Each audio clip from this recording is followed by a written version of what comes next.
Adam, did that feel like last week all over again, or is that too harsh an assessment? Yeah, too harsh. What do you think of today then in comparison with last I thought week? there was a ton of effort going into it.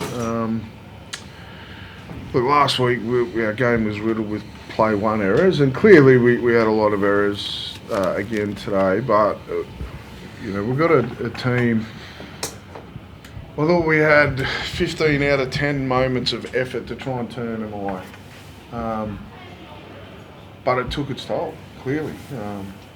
And obviously our depth has been tested at the moment. We've 5 injuries, but that's not the problem. Like, every team will get 5, which is reduced from last week. But yeah, we still got 5. But the issue is it's 5 in the same positional group. They're all forwards, so that takes its toll on your depth. And we've got some young guys that will be better going through it. Doesn't feel great at the moment, but we lost the middle third of the field.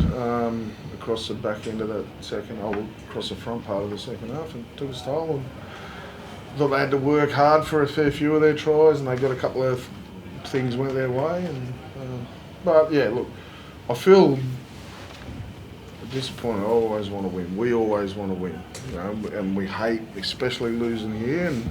But I don't feel like we've let anybody down in terms of how hard we're trying. So yeah, I reckon you're too harsh. Okay, with the halves pairing, you made a change there. I know broken noses don't normally keep footy players out, but I believe that Tyson's got a bad one. Do you know whether you'll have your 7 today on Friday in Christchurch? I don't know. Staff have got a meeting tonight. We need to let the squad know tonight because we leave tomorrow. So we try and put a group of 20 odd blokes together tonight. So I haven't done the injury report, but staff are meeting later on tonight so we can get it out to the guys, especially the ones that have got kids and that. We'll let them know that they're leaving tomorrow. And the incident that broke Tyson's nose, Teague Wilton stays on the field. You had Schiller sin bin for his eye contact. Were you happy enough with the explanation from the official there regarding the difference? I didn't get the explanation in the box. We didn't hear what it was, so you could probably give it to me now. It was just that Teague Wilton had flashed up, and while it was largely incidental, he has a duty of care to lower his body height. So on report, but no sin bin. But then they thought James' contact was direct high contact with significant force to go to the bin. What did you think? No one really cares what I think. Oh, look, I don't want to see Teague.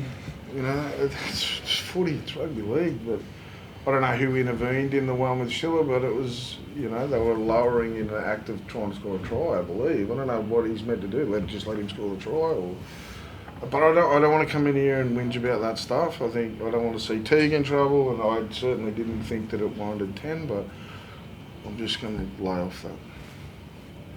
Felt like a turning point. They obviously scored 2 tries while James was off the field and you're a man down. Yeah. I don't know if you're trying to bait me into talking about it, but... Or what sort of difference do you think that was a turning point? Yeah, it hurt. Yeah, of course it hurts. Yeah.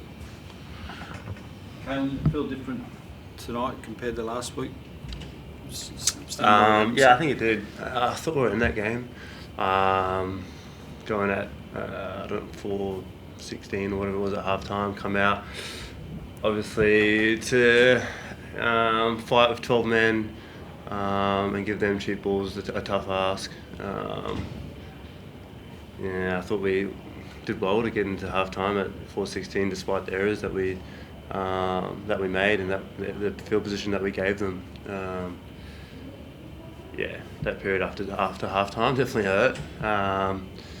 But in terms of our effort, again, I don't want to keep coming in here and saying our effort, because it's kind of a given. But we are a tough little footy team. We just need to be disciplined in certain areas. Adam, you might not be able to answer this, but people watching might want to know about the likelihood of Phoenix playing in New Zealand. The fact that he was back out there and an option in the second half, does that lend you to believe that he might be a good chance of playing on Friday? Yeah, I don't want to jinx it or not. Look, I know he was trying to show me, he was running out of ways to show me in the box that he wanted to get out there, but the medical staff weren't super keen on him going back out. But as I said, I don't know what squad we'll have, who's available, whether we'll get any guys back until we're going to do a recovery with the players tonight back at the club, and the staff. We've got a staff meeting to put a squad together. As I said, we're going to leave tomorrow. Adam, you want reply and resilience from your players. Like Greg Marzu had a tough day last Sunday. Yep. You must have been pleased with his effort today and some of his runs and run meters. Absolutely. That's the bit why I don't feel like I did last week, is because there's the scoreboard won't suggest it, okay, but individuals certainly suggested. I think Fletcher Sharp's had his best game in the month, you know. Although they're really dangerous these fellas are. They're running but game back. I thought you're right with Greg. I thought he was fantastic. The minutes Leo's punching out. And Tyson Gamble, it's his first game in the whole season. Like I don't know if he had 30 minutes of the first trial. He's been out that long and then cops the broken nose in the first half. So he'll be better for the run. And then there's guys like Tommy Cant that we're getting a heap of games into. Jermaine McEwen, he's a young guy. Like I said, long term will be a better footy team, footy club for these young guys getting experience. This doesn't feel great now, but I know our educated fans will stick with us and we'll come out the other side. And we have been in this situation a few times and we've fought our way out. And you mentioned the middle third of the field, how you lost that area in that early second half. You don't have Safidi, Hetherington, Elliott, and you're going up against a club who've got a pretty good front row rotation, so they're learning a tough lesson against one of the better rotations. Absolutely, yeah. I think, you know, when Daniel left us at the start of the year, we knew that, you know, that had to happen for the club, and we were going to be relatively okay as long as Jacob was around. And if he wasn't, well, Adam Elliott was going to be around, and if he wasn't, Jack Hetherington was going to be around, and then you've got a guy like Dylan Lucas as well. So we're all five. That's what hurts. All five are out. So we don't match up in terms of size or experience through the middle, and it's going to sound like an excuse, and people that don't like me or whatever are all going to say that that's exactly what it is. But I'm just trying to give people a level of understanding that there's a ton of effort going in there from these young blokes, and that's the situation we're in, and we'll fight our way out of it. Sweet. Thanks, folks.